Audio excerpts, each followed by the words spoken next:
How to use keywords in your content for SEO. I'm going to give you a number of easy to follow tips that you can use that will help you to make sure that you're maximizing the relevance of your content to the keywords that you want to target with a specific page on your website. I'm also going to give you a couple tips of things that you should not be wasting your time on. Those are at the end of the video. I'm interested to hear if there are any tips that you feel maybe I skipped over, or if honestly you think a couple of these are really important. I'd love to hear about it. So let's get into it. My name is Frank. I'm the founder of SagaPixel. We are an SEO firm that specializes in digital marketing for healthcare. And like I said, we add keywords to content for SEO 40 hours a week. We've seen what works, seen what doesn't, and this video is going to be a good primer for you. Tip number one, it is very important to understand keyword mapping. Now, I have an entire video on this. We'll link to it in the description. But in a nutshell, keyword mapping means that you should have one search intent, one keyword intent mapped to one URL on your website. So let's say you're a plastic surgeon in Dayton, Ohio. You don't want to try to get one page ranking for liposuction Dayton, facelift Dayton, rhinoplasty Dayton, any other plastic surgeon in your market that's built dedicated pages for each one of those procedures is going to be more relevant to those searches and is going to outrank you. You want to map each one of those keywords to a different page in your website. Now, this does not mean that you need to have rhinoplasty surgeon, one page, rhinoplasty surgery, another page, nose job surgeon, yet another page. All of those keywords should all be mapped to the same procedure page, but maybe a query like, how much does rhinoplasty cost in Ohio? Maybe that can be its own page. I have seen cases where general rhinoplasty procedure pages, for example, rank for a query like rhinoplasty cost plus city, but generally speaking, it's really easy to rank a dedicated, how much does Botox cost in New York City, for example, then getting your Botox page to rank for that. In this case, you would want to map rhinoplasty costs Dayton to one page and rhinoplasty surgeon Dayton to another. Tip number two, make sure that you're including your target keyword in your title tag. And tip number three, make sure you're including it in your H1. If you take a look at our website, you can see that this page is targeting the keyword home care marketing agency. We included it in the H1, not by just putting it in as a forward H1, but actually working it into a title, and H1, a title for the page that actually says something about us. This is overall just better marketing and messaging. And we also included in our title tag, as you can see right here. Anyone that's been doing SEO for any amount of time will tell you that including your keyword in your title tag is probably the single most impactful thing that you can do to increase your rankings for a targeted keyword.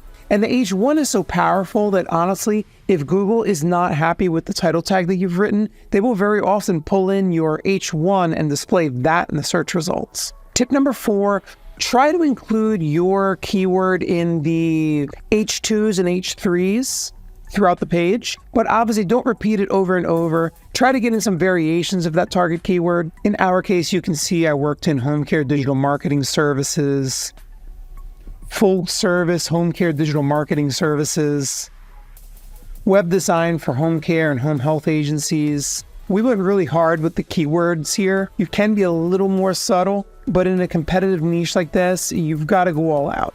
Tip number five, try to add some internal links from other pages on your website over to the page that you want to get ranking using anchor text that includes your target keyword. Now, I've seen agencies even go as far as to label in their navigation, instead of saying PPC services or PPC, they actually put in PPC agency. This is a very heavy-handed use of anchor text with links, but honestly, it works. If you want to do this a little more subtly, you can do something like we did here, where we link over to a lot of our industry pages with these icons that have alt text, including the target keyword that we want those pages ranking for. When you link to another page with an image, Google uses the alt text of that image as the anchor text for that link. So I can link to my medical spa marketing agency page with the anchor text medical spa marketing or medical spa marketing agency by just setting the alt text of the image to include that keyword. Tip number six, be sure to include semantically related keywords throughout your content.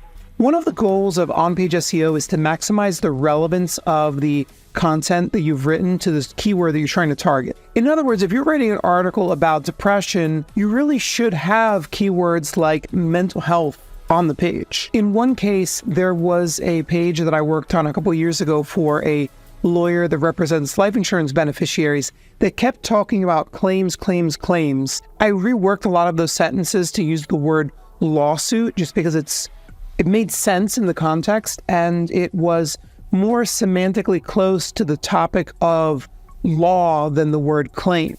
Lawsuits go hand in hand with lawyers. Claims can, but don't necessarily always go hand in hand with law firms. There are tools like Surfer SEO, ClearScope, and I'm sure a plethora of other tools out there that will tell you what keywords and entities are present in other documents that are already ranking on Google for your targeted keywords. Personally, I think that they are very valuable. You may want to consider learning how to use one of them. We use them on most of the content, if not all the content that we write here. However, it's very important to remember that those tools are just seeing what other places have done, and it doesn't necessarily mean that they did a good job with it. So there definitely is a manual aspect to the on-page entity optimization of the content that you've written. Tip number 7, the focus keyword feature in your Rank Math, Yoast SEO, or all-in-one SEO WordPress plugin doesn't do anything.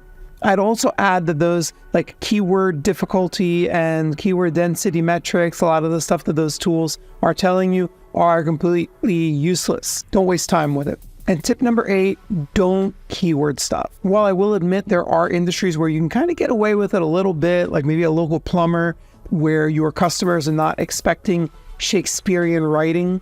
If you are in any sort of trust business, like think about like a lawyer or a doctor, having a website that has really odd language all over it will turn off some of the visitors and you will lose leads. So even if you think it's going to help you to rank better, it's going to lose the leads once they get there. So just get the website ranking without keyword stuffing.